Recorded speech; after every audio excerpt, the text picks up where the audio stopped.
사모 예배 참여하신 모든 성도님들을 주님의 이름으로 환영합니다. 이 시간에 우리와 함께 하신 하나님을 마음껏 찬양하고 하나님의 이름을 높이는 귀한 예배가 되어졌으면 좋겠습니다. 이 시간에 우리 마음을 정돈하시고 다 같이 일어나셔서 기도하심으로 2022년 8월 21일 3부 뉴성 예배를 하나님 앞에 올려드리겠습니다.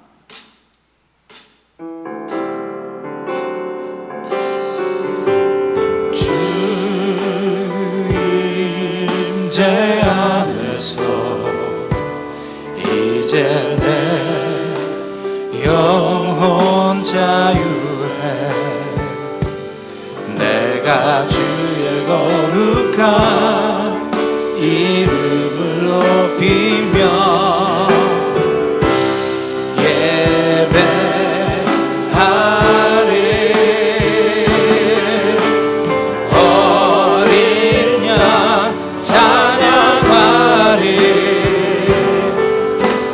평생 그 하나로 충분해요. 어린 양 찬양하리. 내가 주의 임재 안에서 어린 양 찬양하리. 내 평생 그 하나로 충분해요. 어린 양 찬양하리. 내가 주의 임재 안에서. 내가 전심으로 주께 감사하며 신들 앞에서 주께 찬송하리이다.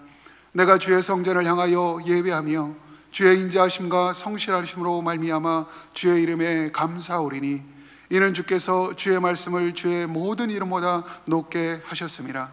여호와여, 세상의 모든 왕들이 주께 감사할 것은 그들이 주의 입의 말씀을 들음이오며 그들이 여호와의 노래를 노래할 것은 여호와의 영광이 크심이로다.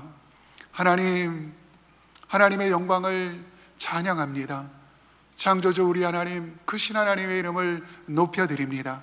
예배 가운데 친히 자정하여 주셔서 하나님 신령과 진정으로 드려진 귀한 예배 가운데 홀로 영광받아 주시옵소서. 하늘문을 활짝 여셔서 하나님의 영광을 목도하길 원합니다. 세상을 향했던 우리의 시선이 하나님의 영광을 바라보는 귀한 예배 드릴 수 있도록 함께하여 주시옵소서. 감사하며 우리 구주 예수 그리스도의 이름으로 기도드리옵나이다. 아멘.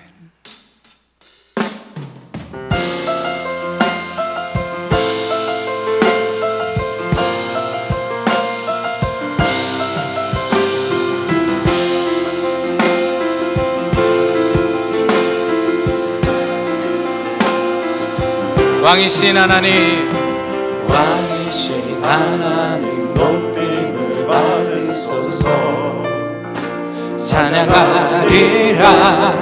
영원히 높임을 받으실 그 이름 찬양하리라.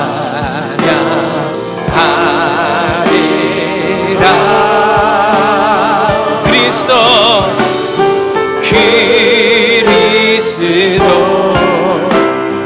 진리로 다스리네.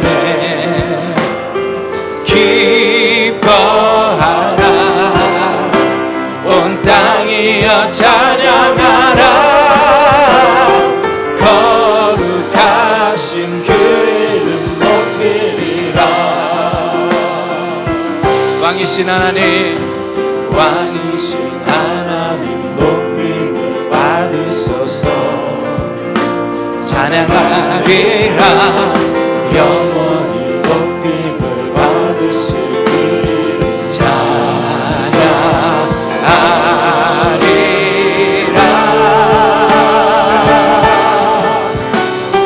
그리스도 진리로 다스리네.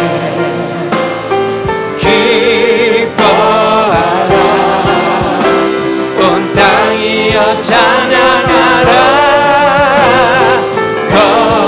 거룩하신 그 이름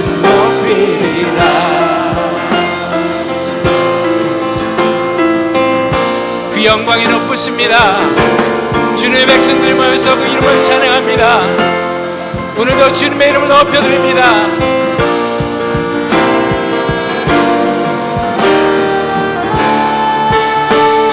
그리스도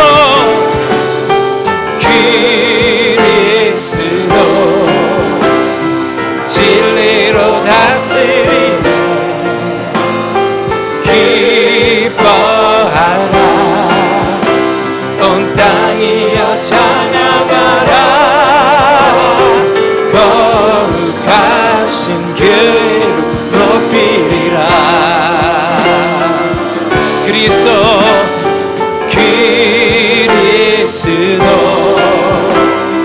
진리로 다스리네.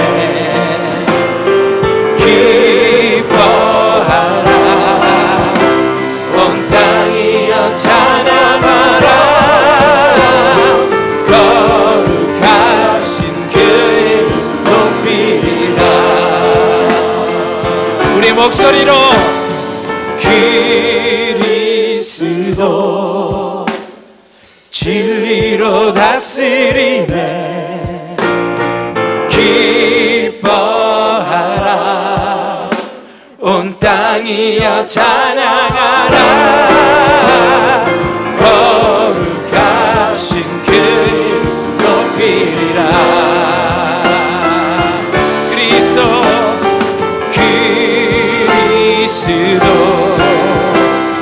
진리로 다스리네. 기뻐하라 온 땅이여 찬양하라. 거룩하신 그 높이.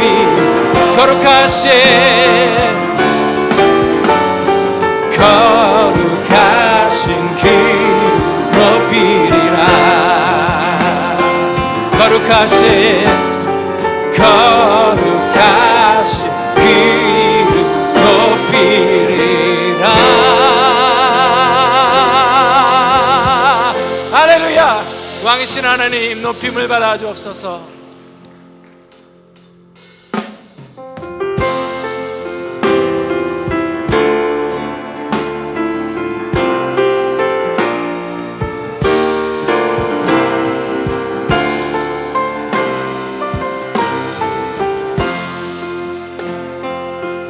전능왕 오셔서 전능왕 오셔서 주 이름 찬송케 하옵소서. 영광과 권능의 성부여 오셔서 우리를 다스려 주옵소서. 강생한 성자여 오셔서 기도를 들으소서. 택하신 백성들 못 내려주시고 거룩한 마음을 주옵소서. 주 하나님 받으소서. 전심으로 예배하니 온 맘 다해 주님을 찬양해. 홀로 영광하라 주옵소서. 주 하나님 받으소서. 전심으로 예배하니 온 맘 다해 주님을 찬양해. 홀로 영광하라 주옵소서.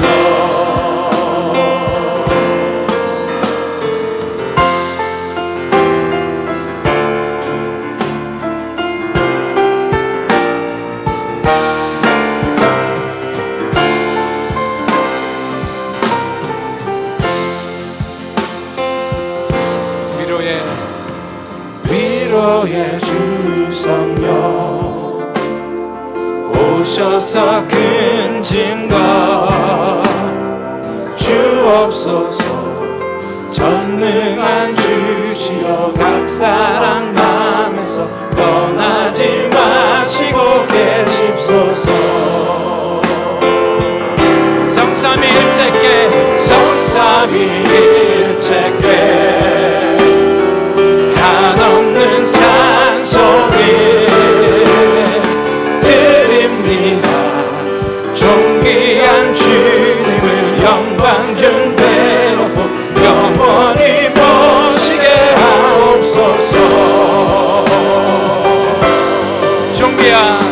존귀한 주님을 영광 준대하고 존귀한 주님을 영광 존귀한 주님을 영광 준대하고 영원히 모시게 하옵소서.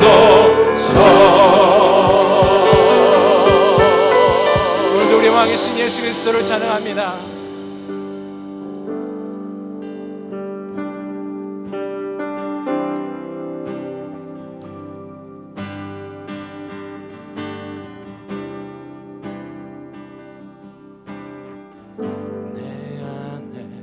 주를 향한 이 노래 영원한 노래 있으니 날 향한 주님의 크신 사랑 영원히 찬양하리라. 내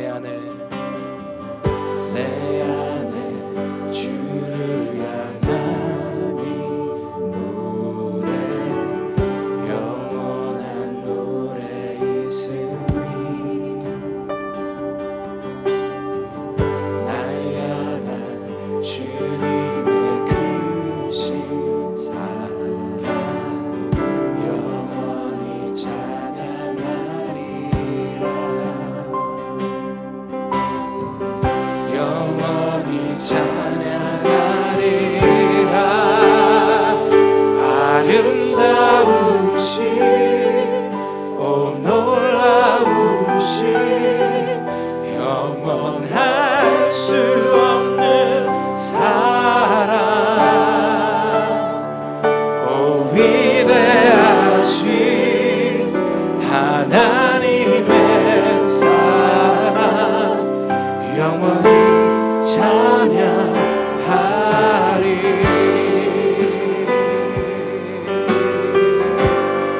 십자가 그 사랑 십자가 그 사랑 찬양하리. 날 구원하신 그 사랑 내 삶 드려 찬양하리. 놀라우신 주의 사랑 영원히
오 놀라우신 영원할 수 없는 사랑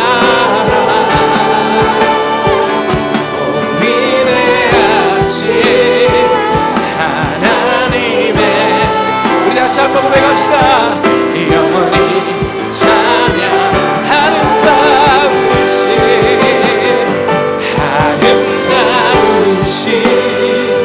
오 놀라운 영원하신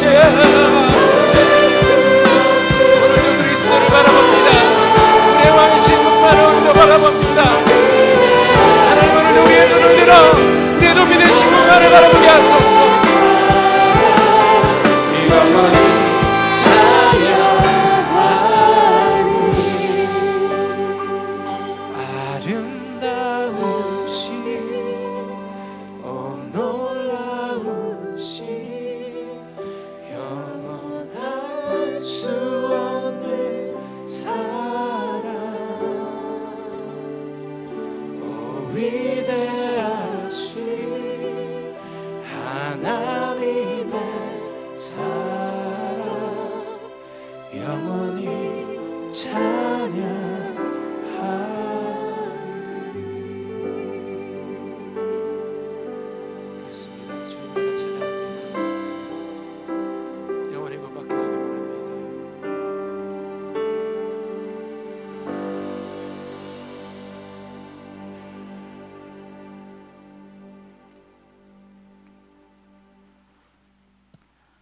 다 같이 기도하시겠습니다. 내 영혼이 여호와를 자랑하리니 공고한 자들이 이를 듣고 기뻐하리로다. 내가 여호와께 간구하매 내가 응답하시고 내 모든 두려움에서 나를 건지셨도다. 너희는 여호와의 선하심을 맛보아 알지어다. 그에게 피하는 자는 복이 있도다. 너희 성도들아 여호와를 경외하라. 그를 경외하는 자에게는 부족함이 없도다. 아멘. 하나님을 경외하는 자는 하나님께 피합니다. 하나님을 경외하는 자는 복을 받습니다. 하나님을 경외하는 자는 부족함이 없습니다. 다윗이 가장 부끄러운 사건 속에서도 하나님을 찬양했습니다. 우리의 삶에 가장 힘들고 어려운 자리에서도 하나님의 선하심을 맛보아 알게 해주시고 그것을 간증하고 찬양할 수 있는 주님의 복된 사람으로 거듭나게 은혜 주세요. 사랑하는 주님, 오늘 우리가 죄악의 유혹을 따라가지 않고 오직 하나님을 예배하러 안식일을 지키게 해주신 주님의 은혜에 감사드립니다. 오직 주님과 동행하며 주님의 은혜로만 살게 하옵소서. 그래서 우리가 이 시대 하나님께서 이루시는 구원의 통로로 쓰임받게 하사 메마른 땅에 단비가 되어 죽어가는 이들의 생수가 되는 하나님의 크신 언약을 전하는 전달자 되게 해주세요. 땅끝까지 이르러 내 증인이 되라고 명령하신 주님, 이번 여름 단기 선교의 모든 지역마다 복음의 씨앗을 심게 하시고 인도해 주심에 감사드립니다. 계속적인 기도와 후원으로 하나님의 선교 사역에 열매 맺기 위해 쓰임받는 남가주 새누리교회가 되게 해주세요. 오늘 세 번째 중보기도 축제 날입니다. 중보기도 축제에 온 성도님들이 기도하게 하심에 감사합니다. 주님의 이름으로 모인 중보기도 축제가 되게 하시어 우리가 합심하여 무엇이든지 구하면 하늘에 계신 내 아버지께서 저희를 위하여 이루게 해주시리라 믿사오며 주님의 선하심을 맛보아 알고 직접 찾아가서 체험하여 알게 되는 체험적 신앙이 되어지는 축제의 현장이 되게 해주세요. 다음 세대를 위하여 기도합니다.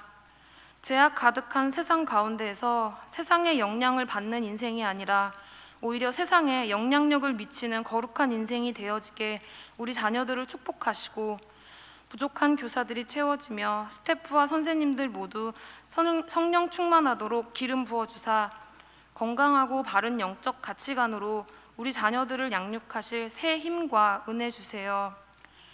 그래서 다음 시대에 하나님께서 이루어 가시는 더욱 놀라운 구원의 역사를 보게 해주세요. 이 시간 저희들이 주님께 정성껏 준비한 예물을 드립니다.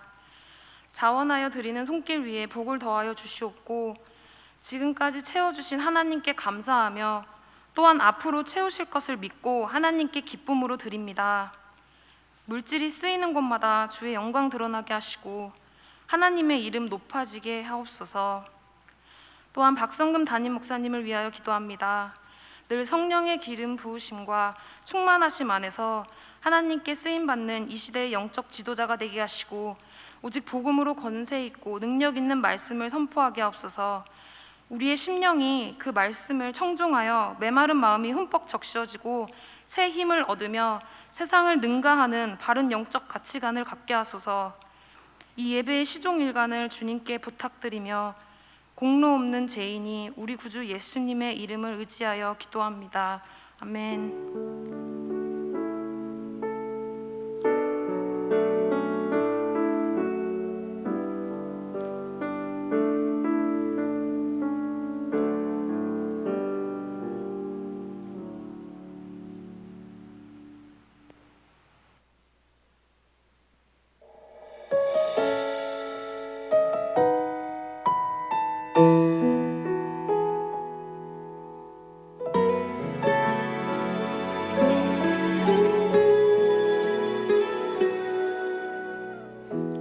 내게 말씀하신 곳 아버지의 마음 향하신 그곳에서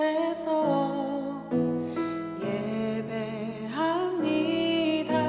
찬양합니다. 그곳에서 그 땅을 만드신 분을 성령의 바람 나의 눈을 적시네. 내 노래 주를 예배하네.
중보기도 축제의 세 번째 시간이 오늘 오후 1시 30분에 진행됩니다. 성령의 강력한 역사를 통해서 기도의 열기가 더욱더 뜨거워지고 있습니다. 오늘은 특별히 채움의 원리라는 제목을 가지고 말씀이 선포될 때 성령의 충만한 역사를 경험하게 될 것입니다. 하나님께서 채우실 축복의 기회를 놓치지 마시고 BSBC 모든 성도님들의 참여를 부탁드립니다.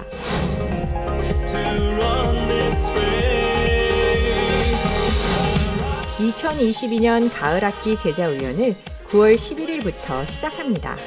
말씀을 통하여 우리의 영혼을 살찌우고 예수님을 닮은 참된 제자의 모습으로 성장할 수 있는 좋은 기회입니다. 젊은 가정들을 위해 베이비시터들이 준비되어 있습니다. 성도님들의 많은 신청을 부탁드립니다.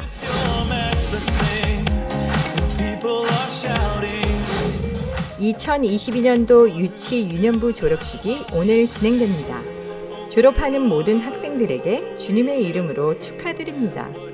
그동안 주일학교 사역을 든든히 세워주신 하나님께 영광을 올려드립니다. 또한 다음 세대를 말씀과 기도로 양육해 주신 모든 사역자들과 교사들의 수고에 감사드립니다.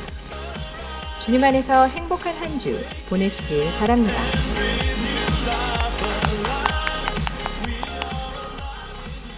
귀한 사모예배에 참여하신 모든 성도님들을 주님의 이름으로 환영합니다. 정말 우리가 예배를 드리는 것이 우리의 힘과 능력입니다. 예배를 통하여 하나님의 풍성한 은혜를 경험하는 우리 귀한 산부예배 되어졌으면 좋겠습니다. 여러분들 계속해서 정말 예배를 삶의 우선순위로 두시고 우리 산부예배를 위해서 계속 기도해 주시면 감사하겠습니다. 특별히 우리 중고기도 축제 세 번째 시간입니다.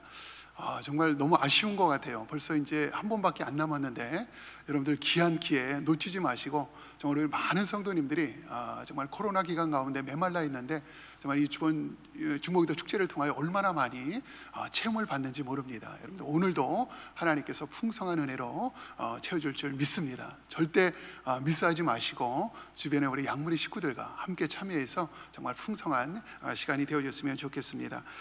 가을학기 제자훈련 광고가 있습니다. 말씀으로 채울 수 있는 좋은 기회니까 여러분들 놓치지 마시고 지금부터 기도하시면서 여러분이 적당한 과목 클래스 신청해 주시면 감사하겠습니다.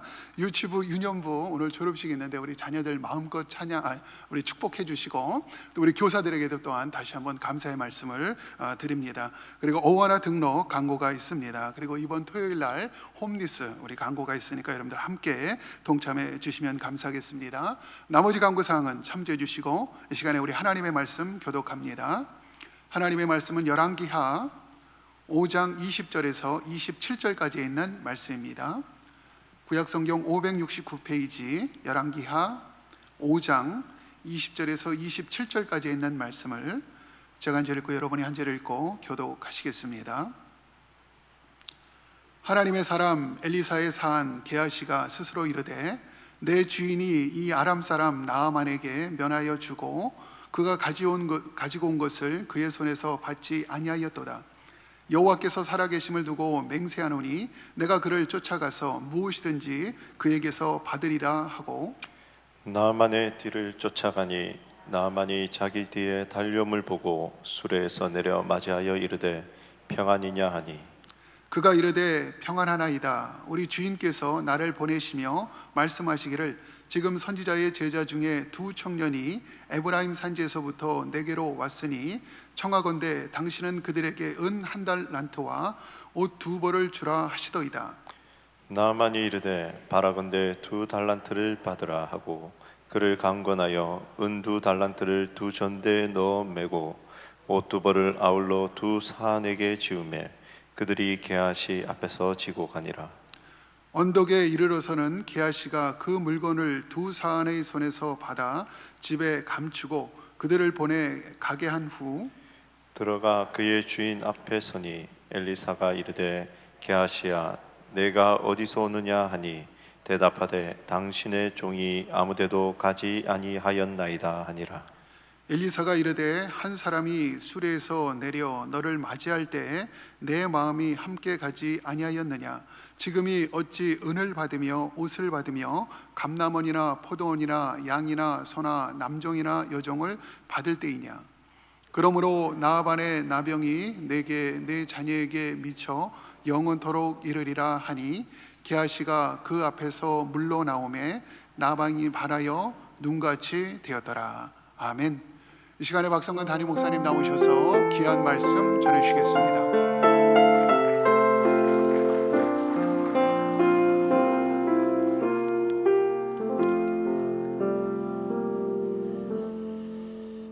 미국 사람들이 좋아하는 로또 중에 메가 밀리언스 잭팟이라고 하는 로또가 있죠. 엄청난 규모의 상금이 걸려있는 로또이기 때문에 누구나 당첨되기를 원합니다.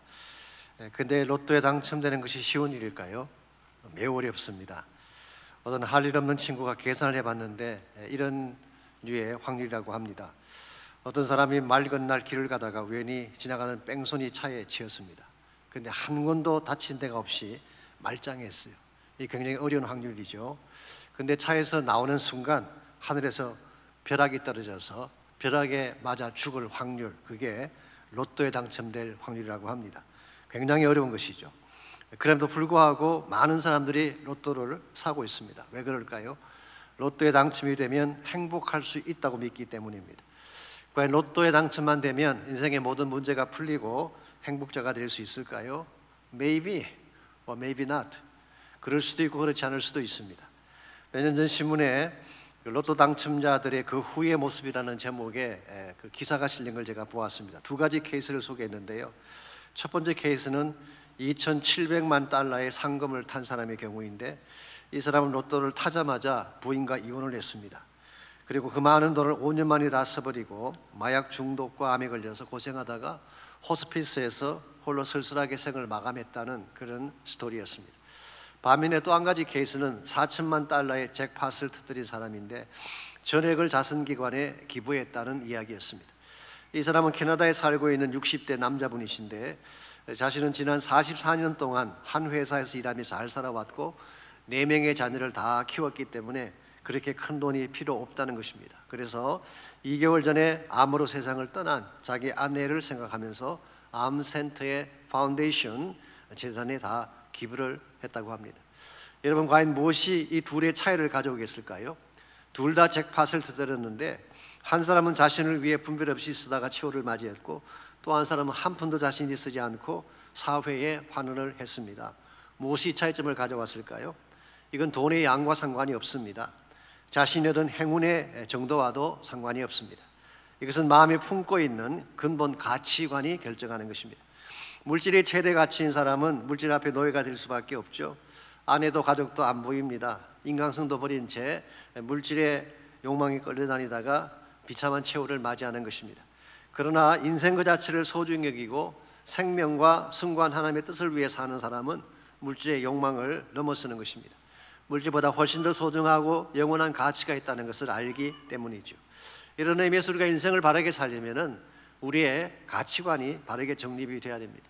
특별히 크리스천으로서 하나님이 기뻐하시는 삶을 살기를 원한다면 바른 영적 가치관을 소유해야 되는 것입니다. 영적 가치관이라고 하는 것은 하나님 중심의 가치관을 말합니다. 즉 하나님이 가치 있게 생각하는 것을 나도 가치 있게 여기고 그것을 추구하는 삶을 말하는 것입니다. 근데 하나님이 무엇을 가치 있게 여길까요? 진실 혹은 거룩함, 예배, 사랑, 생명, 복음 같은 것이겠죠. 이 하나님이 소중히 여기는 것을 나도 소중히 여기고 그것을 내 인생의 보화처럼 간직하며 살아갈 때에 우리 인생의 방향이 바로 되는 것입니다. 이런 의미에서 우리 마음속에 어떤 가치관을 갖고 사느냐는 굉장히 중요한 질문입니다. 아무리 오랫동안 교회를 다니고 크리스찬 이름으로 살아가도 세상 중심적인 가치관을 가지고 살게 되면 우리는 결코 하나님을 기쁘시게 할 수 없습니다. 하나님의 기대치를 벗어나기 때문이죠. 아니 하나님만 실망시키는 것이 아니라 때로는 세상 사람들에게도 조롱거리가 될 수 있습니다.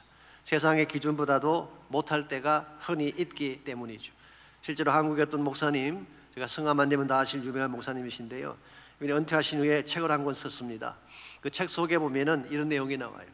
나는 어린 시절 세상만도 못한 교회에서 자랐다.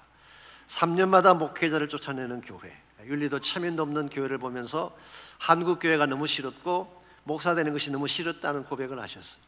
그래서 그분은 바른 가치관을 가지고 말씀대로 사는 평신도가 한국 교회의 해답이다라고 확신을 하고 남은 평생 평신도 깨우는 사역을 위해 살아가셨죠. 우리 마음 중심에 이 가치관이 바로 돼야 됩니다. 정말 바른 가치관을 정립할 때에 삶도 바르게 진행이 되는 것입니다. 여러분과 저는 아시는 대로 변화산상에서 살고 있지 않습니다. 기도원에서 살고 있는 것도 아니라 세상 속에서 살고 있죠. 주변에 늘 만나고 부대끼는 사람들이 세상 사람들입니다. 이들 속에서 살면서 어떻게 하면 아름다운 향기를 드러내고 그들로 하여금 우리 안에는 그리스도를 포기할 수 있을지, 이 종류의 삶을 정말 추구하기를 원한다면 내 안에 그리스도께서 가지고 계시는 가치관이 분명히 있어야 돼요. 어떻게 하면 여러분과 제가 이 그리스도의 가치관을 마음에 품고 세상보다 못한 삶이 아니라 세상을 능가하는 삶을 살아갈 수 있을지 오늘 본문을 중심으로 함께 정리해 보려고 합니다. 오늘 본문에 보시게 되면 세상만도 못한 삶을 추구했기 때문에 스스로 무너진 한 사람의 스토리를 소개하고 있습니다. 오늘 이 본문의 내용은 나만의 기적 사건 직후에 일어난 사건이죠. 지난번에 잠깐 다루긴 했습니다마는 나만이라는 사람은 아람 군대의 장관이었습니다. 근데 문둥병에 걸리게 되죠. 그가 엘리사를 찾아와서 요단강에서 7번 몸을 잠근 결과 깨끗하게 치유를 받았습니다.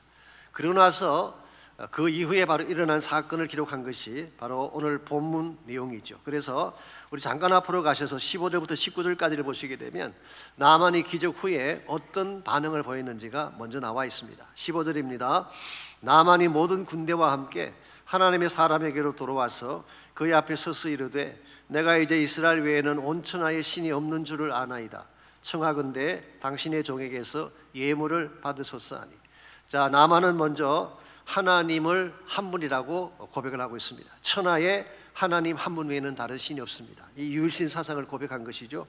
이것도 사실 엄청난 변화인데 여기에다가 한 걸음 더 나아가서 예물을 준비해서 엘리사에게 드리겠다고 합니다. 아마도 치료받은 것에 대한 감사의 표현이겠죠. 그때 16절을 보시면은 엘리사가 그것을 거절합니다. 강권했음에도 불구하고 끝까지 거절을 했죠. 자, 왜 그랬을까요? 저는 한 3가지 이유가 있다고 생각합니다. 첫 번째 이유는 하나님께서 하신 일인데 자신이 크레딧을 받을 수 없다는 것입니다. 하나님께 돌아가야 될 영광을 자신이 채울 수 없다는 것이 거절한 첫 이유였죠. 두 번째는 은혜를 은혜되게 하기 위해서. 은혜라고 하는 것은 값없이 주는 것인데 만일 대가를 받는다면 은혜가 되지 않는 것입니다. 세 번째 이유는 이방을 향한 하나님의 원대한 뜻을 생각하고 거절한 것입니다. 즉 나만 한 사람이 거듭나게 되면 나중에 그 나라에 돌아가서 영향을 끼치지 않겠습니까?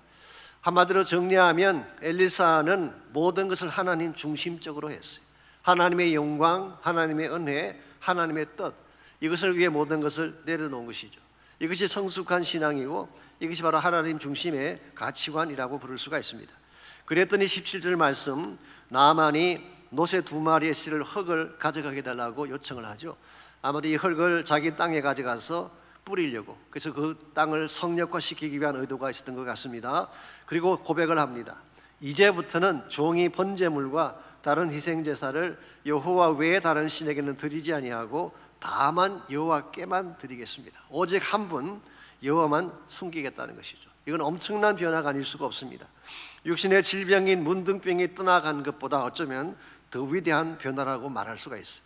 그런데 한 가지 양해를 구합니다. 18절, 림몬의 신당의 왕과 함께 들어갈 때 몸을 굽히지 않을 수가 없습니다. 이것 하나만 용서해 주십시오. 이걸 보시면요, 나만이 비록 이방인이었지만 그 영성이 순전했고 정직했던 것을 알 수가 있습니다.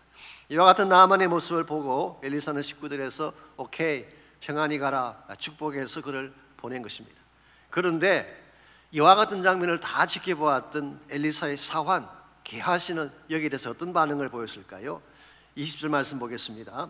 제가 사환이라고 했지만 실제로는 엘리사의 수제자입니다. 20절, 하나님의 사람 엘리사의 사환 게하시가 스스로 이르되 내 주인이 이 아람 사람 나만에게 면하여 주고 그가 가지고 온 것을 그의 손에서 받지 아니하였도다. 여호와께서 살아 계심을 두고 맹세하노니 내가 그를 쫓아가서 무엇이든지 그에게서 받으리라. 첫째로 게하시는 엘리사의 행동이 못마땅했어요. 그를 원망하는 차원을 넘어서서 은근히 화를 내고 있습니다. 자신의 계산으로는 큰 이익을 볼 수 있는 기회인데 왜 그걸 바보같이 놓치냐는 것이죠.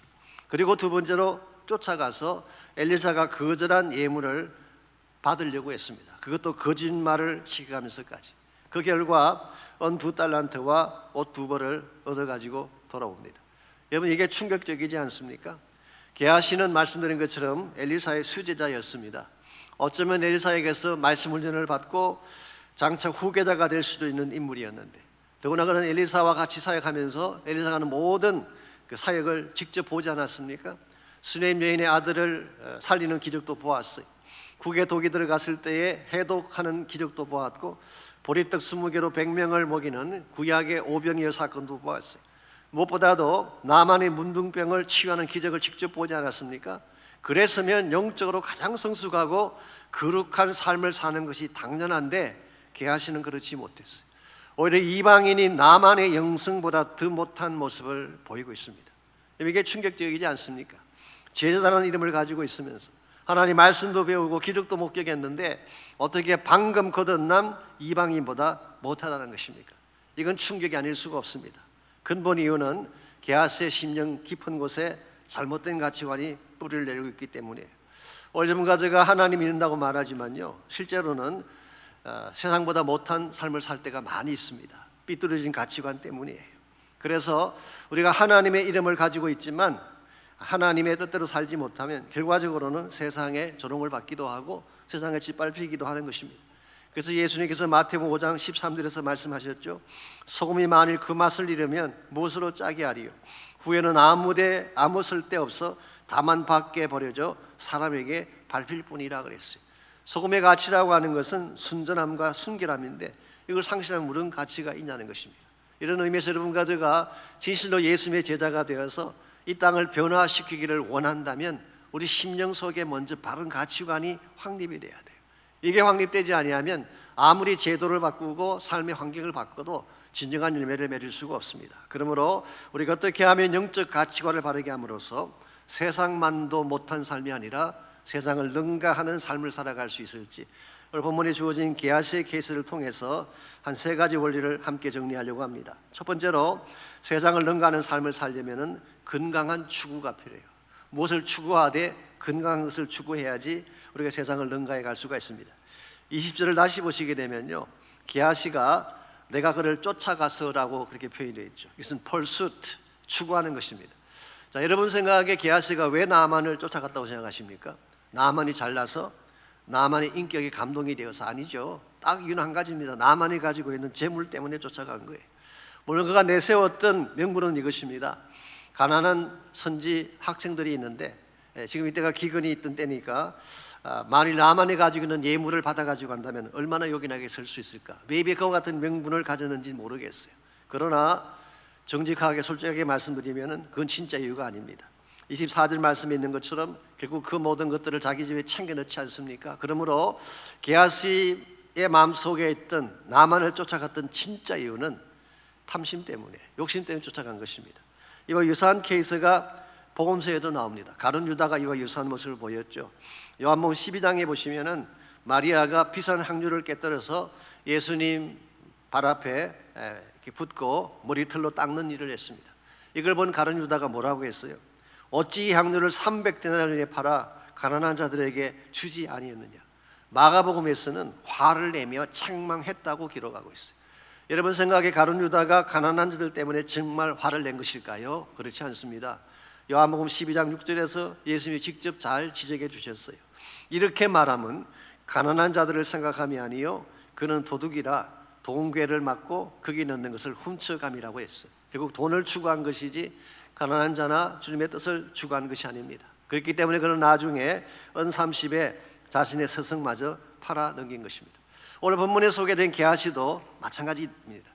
명분은 선지 생들들의 가난을 내세웠고 그들을 돕는다는 명분을 가졌지만 실제로 그가 추구한 것은 재물이었어요. 더구나 당혹스러운 게 뭔지 아십니까? 이 재물을 구하는 과정에서 여호와께서 살아계심을 두고 맹세하노니 내가 그를 쫓아가서 무엇이든지 받겠다. 여기서 여호와의 이름을 가지고 맹세를 했습니다. 이건 아무 데서나 하는 것이 아닙니다. 정말 목숨을 걸 정도로 중차대한 사안이든지 그것도 하나님의 뜻을 행할 때 쓰는 말인데 지금 게하시는 자신의 재물을 추구하면서 여호와 이름을 내세웠어요. 그렇기 때문에 피에르 랑게 같은 독일의 주석가는 이것을 블라스피미, 신성 모독이라고 그렇게 지칭하기도 했습니다. 자신의 탐욕을 위해 하나님의 이름을 팔았기 때문입니다. 여기서 우리가 한번 물어야 될 질문이 있습니다. 우리는 이와 같은 우를 범할 때가 없는가라는 질문이에요. 우리 하나님 일을 한다고 이야기하고 좋은 명분을 가지고 이야기하지만 실제로는 나의 욕심을 채우기 위해 일할 때가 없었는가? 저희 모두에게도 사실은 게하시가 있습니다. 말로는 하나님을 이야기하고 명분을 이야기하지만 실상은 나의 만족을 위해 사역하기도 하고 일하는 경우가 있죠. 이와 같은 것을 추구하게 되면 결과적으로 건강한 열매를 맺을 수가 없습니다. 여러분, 돈이 물론 필요합니다. 우리가 일을 하는 것도 돈 벌기 위해서 하는 것이고 사업도 돈 벌려고 하는 거 아니겠습니까? 교회 사역도 돈 없이 할 수가 없습니다. 지난달에도 우리가 무릎 선교를 했습니다마는 선교 사역, 선교지에 계시는 선교사님들 재정 지원이 없으면 선교할 수가 없습니다. 분명히 돈이 필요하죠. 그럴지라도 우리 크리스찬들은 돈을 따라 살면 안 된다는 것입니다.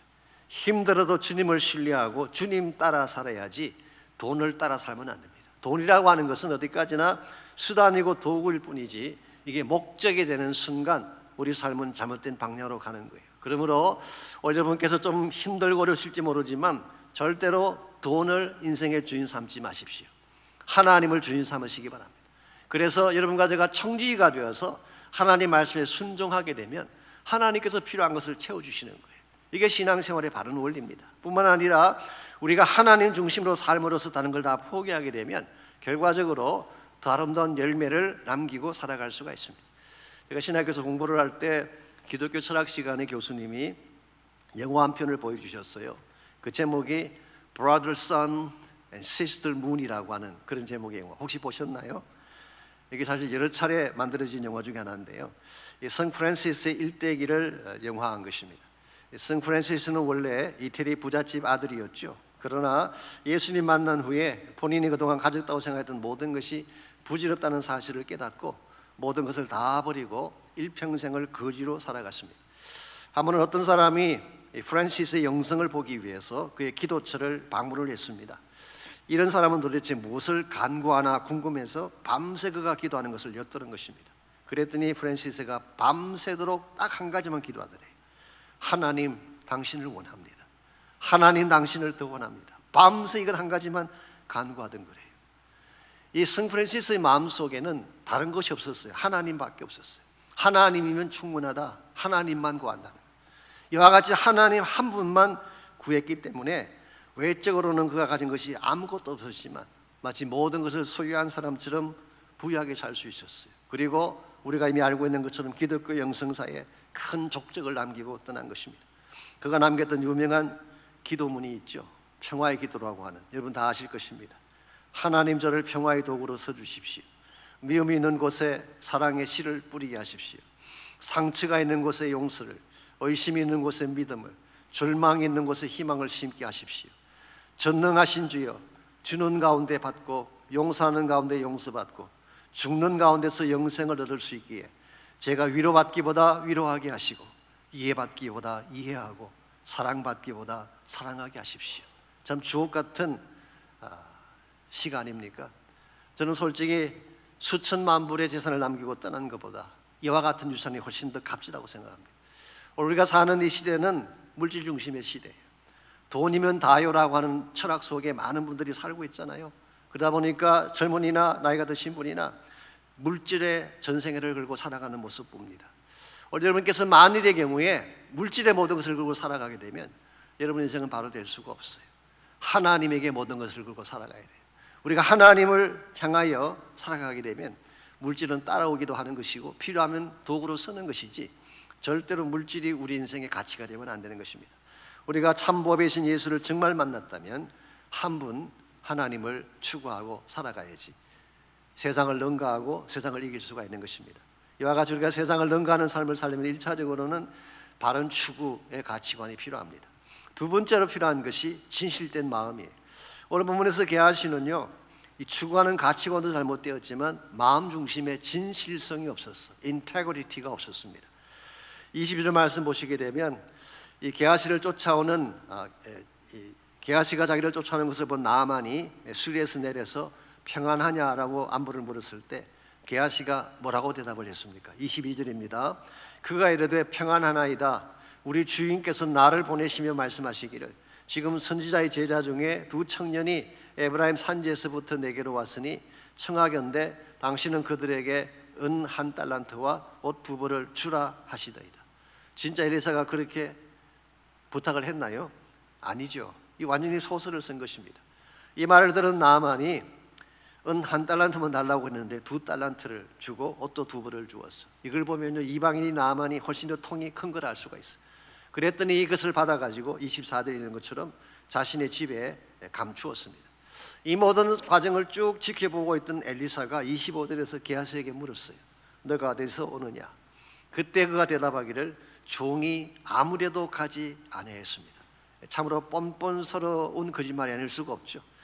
일반적으로 거짓말을 하면 좀 양심이 떨리기도 하고 변명도 하고 그러는데 게하시는 눈 하나 깜빡하지 아니하고 nowhere, sir, 아무데도 간 적이 없다고 답을 했어요. 이걸 보면 게하시의 거짓말은 우발적인 것이 아닙니다. 오랫동안 그렇게 살아온 거짓의 뿌리에서 나온 거예요. 이것이 위험한 것입니다. 진실의 뿌리가 있어야지 거짓의 뿌리에 우리 마음을 담고 살게 되면 어떻게 되겠어요? 무슨 일을 하든 거짓 열매가 맺힐 수밖에 없죠. 이런 사람은 어디를 가든지 누구를 만나든지 바른 관계를 맺을 수가 없습니다. 마음 중심에 진실성이 없기 때문에. 자, 게하시가 이와 같이 자기의 진실성을 버림으로 얻게 된 것이 무엇인가요? 은 2달란트와 옷 2벌이었어요. 물론 이게 큰 돈이긴 합니다. 은 1달란트가 3,000세겔이라고 하니까 큰 돈이긴 하죠. 그러나 이것이 진실성보다 더 가치가 있는 것일까요? No, 저는 그렇게 생각하지 않습니다. 우리가 27절을 잠깐 보겠습니다. 27절 보시게 되면 게하시가 이 진실성을 팔고 은 2달란트와 옷 2벌을 얻기 위해 무엇을 잃게 되었는지가 27절에 나와 있어요. 그러므로 나만의 나병이 내게 들어 내 자손에게 미쳐 영원토록 이르리라 하니 게하시가 그 앞에서 물러나오매 나병이 발하여 눈같이 되었더라. 자신의 몸에 나병이 들어왔을 뿐 아니라 그의 자손들까지 저주를 받게 되었다고 설명하고 있습니다. 여러분, 은 2달란트와 옷 2벌이 Is that this much worth? 이 정도로 가치가 있는 것일까요? 오늘 여러분과 제가 이 시대를 바르게 살려면은 인테그리티가 있어야 돼요. 진실성이 있어야 돼요. 이게 있지 아니하면 하나님의 교회는 회복되지 않습니다. 오늘 많은 사람들이 기독교에 실망을 하고 떠나가고 있잖아요. 이유가 무엇일까요? 교회가 돈이 없고 가난해서일까요? 아닙니다. 권력이나 지성이나 엘리트 그룹이 없어서 떠나는 것일까요? 아니죠. 진실성이 없기 때문에. 아무리 다른 것을 잘 갖추어 놓아도 진실성이 없으면 세상을 설득할 수가 없습니다. 그래서 하나님께서 이것을 시리어스하게 다루셨어요. 사도행전 5장에 보시게 되면 하나님이 이 진실성을 얼마나 시리어스하게 다뤘는가에 대한 예가 나와 있습니다. 아나니아와 삽비라에 대한 사건입니다. 초대교회가 이제 타지에서 온 많은 분들이 교회 안에 들어왔기 때문에 그들을 돕기 위한 헌금이 필요했죠.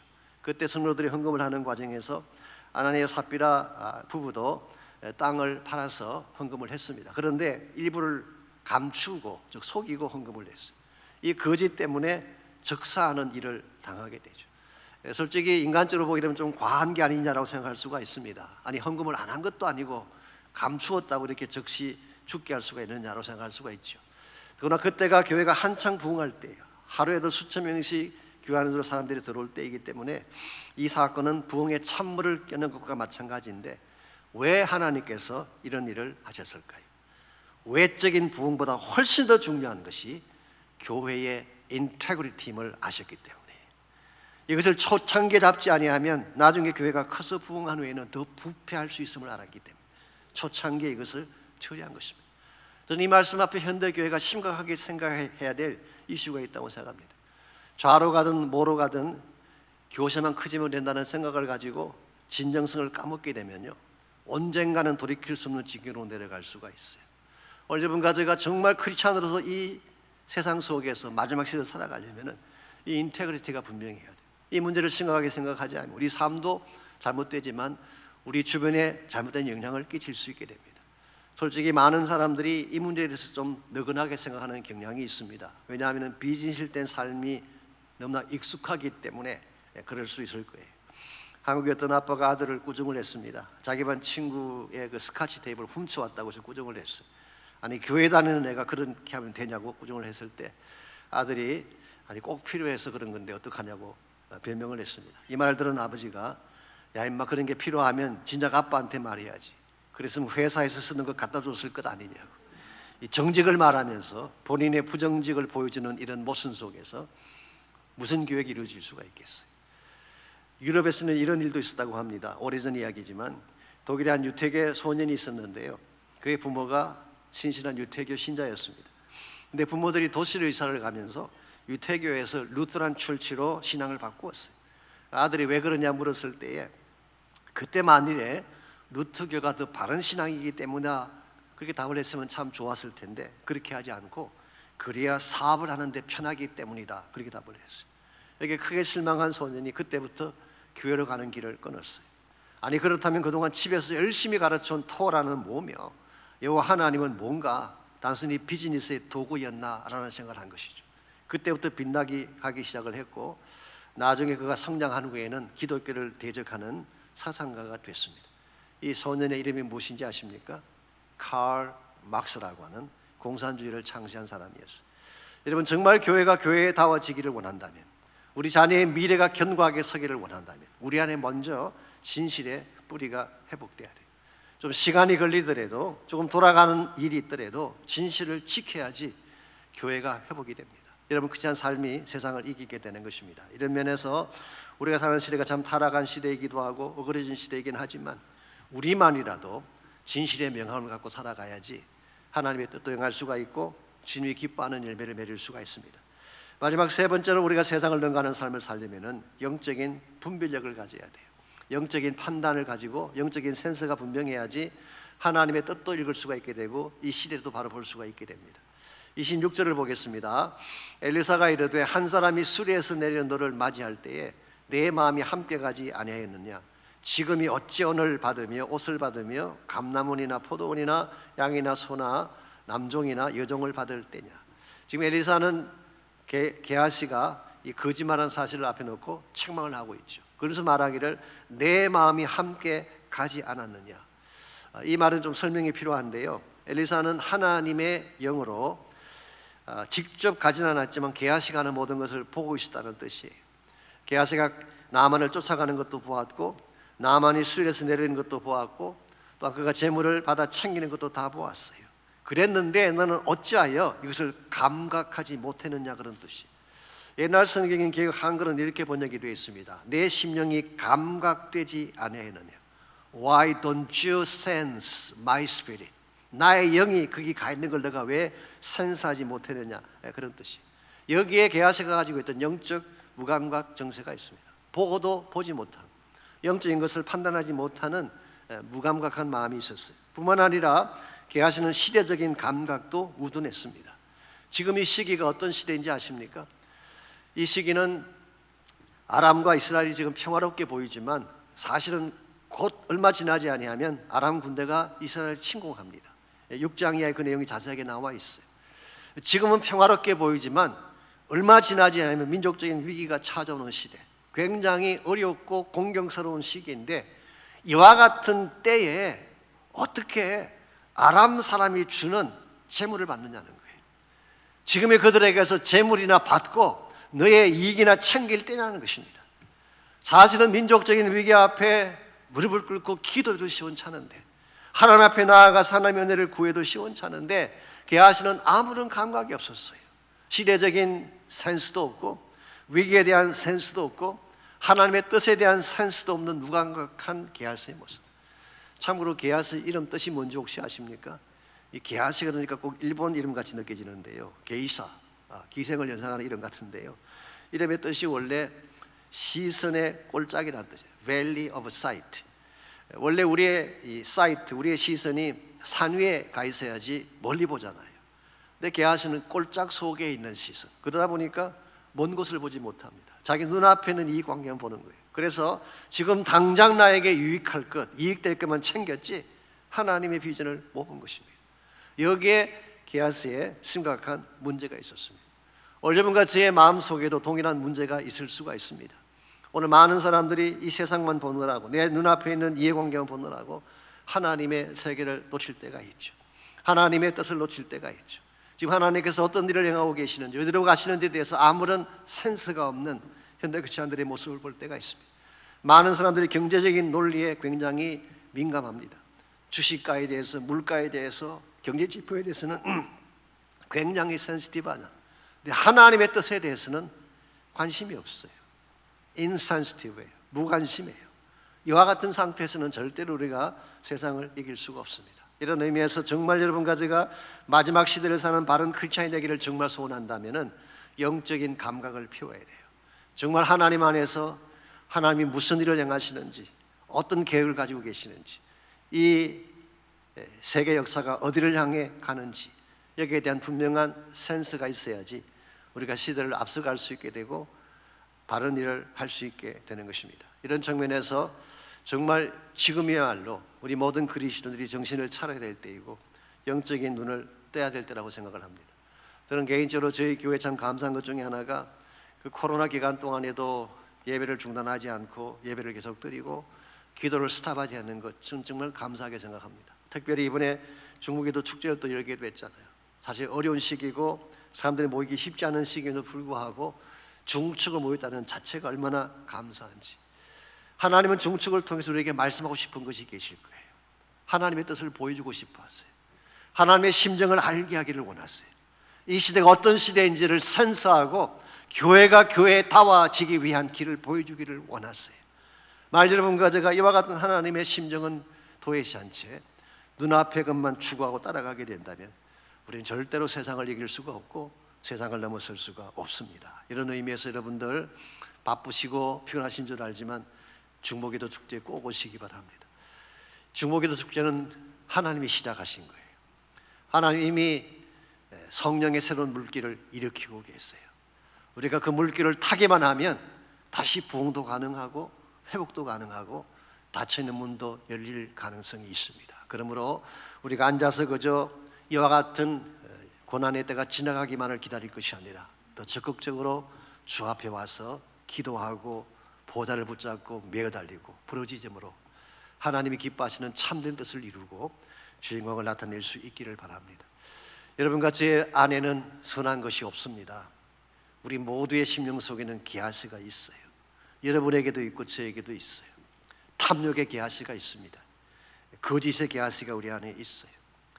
세상적인 것에는 굉장히 앞서가면서도 하나님에 대해서, 말씀에 대해서 무디어 빠진 게하시가 우리에게 있습니다. 이거 깨뜨리지 아니하면 참된 차원의 크리스찬으로서의 일을 할 수가 없어요. 그러므로 이 시간 기도할 때에 먼저 내 안에 있는 게하시를 깨뜨려 달라고 기도하시기 바랍니다. 내 안에 있는 탐욕을 깨뜨려 주시고 거짓과 외식을 깨뜨려 주시고 하나님 없이 사는 나의 무분별한 삶을 깨뜨려 주셔서 정말 마지막 시대에 영적인 분별력을 가지고 주의 뜻을 위해 일어설 수 있도록 여러분 자신을 주 앞에 드리며 기도하시기를 바랍니다. 세상을 이길 수 있는 힘은 세상적인 능력이 아닙니다. 우리의 재력이나 우리의 지적인 능력이나 우리가 가지고 있는 권력이 세상을 이기는 것이 아닙니다. 하나님이 우리에게 주신 선한 능력을 가져야 돼요. 그리고 세상적인 권세는 없지만 말씀과 진리로 무장한 선한 능력을 갖게 될 때에 우리 이 땅을 이길 수가 있고 이 땅을 정복해 나갈 수가 있습니다. 그러므로 내 심령 가운데에 성령께서 주시는 선한 능력이 있게 하옵소서. 말씀과 진리로 충만하여서 선한 파워를 가지고 이 땅을 변화시켜 나갈 수 있도록 나를 도와달라고 기도하시고, 특별히 이제 1시 반에 시작되는 중보기도 축제가 기름 부음의 역사가 일어날 수 있도록 우리 다 같이 함께 기도합니다. 살아계신 하나님 감사합니다. 우리를 사랑해 주셔서 오늘 또 말씀해 주시니 감사합니다. 시대가 점점 어두워져 가고 이 땅이 점점 어그러져 가는데 우리는 속수무책으로 바라보기만 합니다. 하나님 저희들을 깨워주시고 다시 한번 기도하게 하시고 지금이야말로 주 앞에 모여 기도해야 될 때인 것을 기억하고 하나님의 부르심 앞에 순종할 수 있는 우리 모두가 되게 하여 주시옵소서. 성령께서 우리에게 임재하시고 기름 부어주시고 능력을 풀어주셔서 하나님의 교회가 다시 한번 교회답게 일어서게 도와주시고 복음이 회복되게 해주시고 주의 나라 비전과 꿈이 다시 시작되는 역사가 일어날 수 있도록 은혜를 베풀어 주시옵소서. 이제 1시 반에 중축이 시작됩니다. 하나님 이 자리에 임재하셔서 주의 백성들을 축복해 주시고 거머리마다 기름 부어주셔서 새로운 부흥의 새 역사가 이곳에서 시작될 수 있도록 은총을 베풀어 주시옵소서.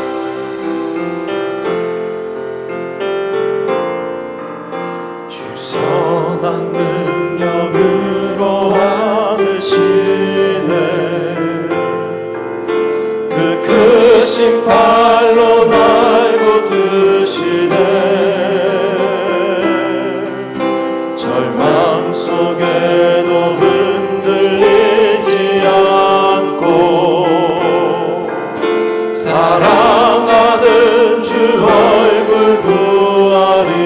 다시 한번 고백합니다. 주 선한 능력으로 선한 능력으로 안으시네 그 크신 팔로 날 붙드시네 절망 속에도 흔들리지 않고 살아가는 주 얼굴 구하리 선한 능력으로 일어서리 주만 의지하리 믿음으로 우리 고대하네 주 오시는 날 영광의 새날을 선한 맞이하리 능력으로 일어섭니다. 선한 능력으로 일어서리 주만 의지하리 믿음으로 우리 고대하네 주 오시는 날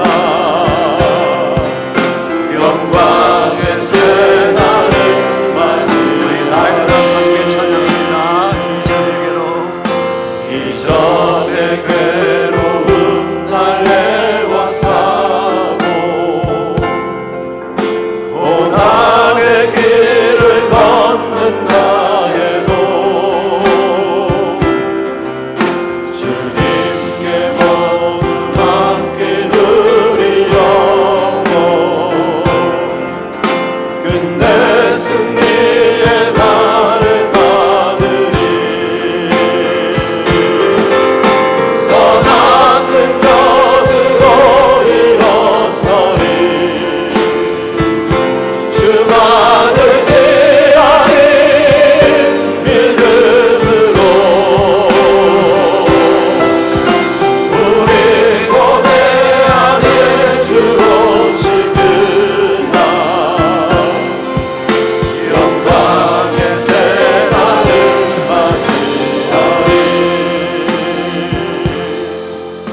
주님이 마신 고난의 승자를 우리도 감사하며 받으리 주님의 남은 고난 채워가며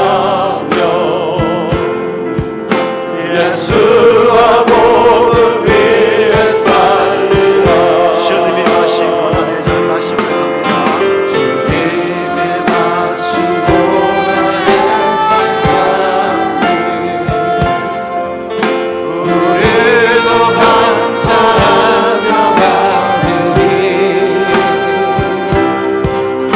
주님의 남은 고난 채워가며 예수와 복음 위에 살리라 선한 능력으로 일어서리 주만 의지하리 믿음으로 우리 고대하네 주 오시는 날 영광의 새날을 다시 한번 고백합니다. 맞이하리 선한 능력으로 일어서리 주만 의지하리 믿음으로 우리 고대하네 주 오시는 날 영광의 새날을 맞이하리 하나님 우리에게는 선한 것이 없습니다. 우리 안에 개아시가 너무나 많습니다. 우리 심령 속에 있는 깊은 탐욕과 이기심과 거짓의 영을 도려내어 주시고 주의 영으로 새롭게 하셔서 우리 모두가 하나님이 마지막 시대에 사용하실 만한 거룩한 제자들이 되게 하시고 하나님의 꿈과 뜻을 감당할 수 있는 하나님 나라의 군대가 되어서 주의 영광 위에 달려가는 저희 모두 되게 하여 주시옵소서. 이제는 우리 구주 예수 그리스도의 은혜와 하나님 아버지의 무한하신 사랑과 성령님의 충만한 임재하심이 예배를 마치고 돌아가는 모든 사랑하는 주의 백성 한 분 한 분에게 가정과 삶의 터전과 자녀들과 자손들 위해 이제로부터 항상 함께 해주시기를 살아계신 예수님의 이름으로 간절히 축원하옵나이다.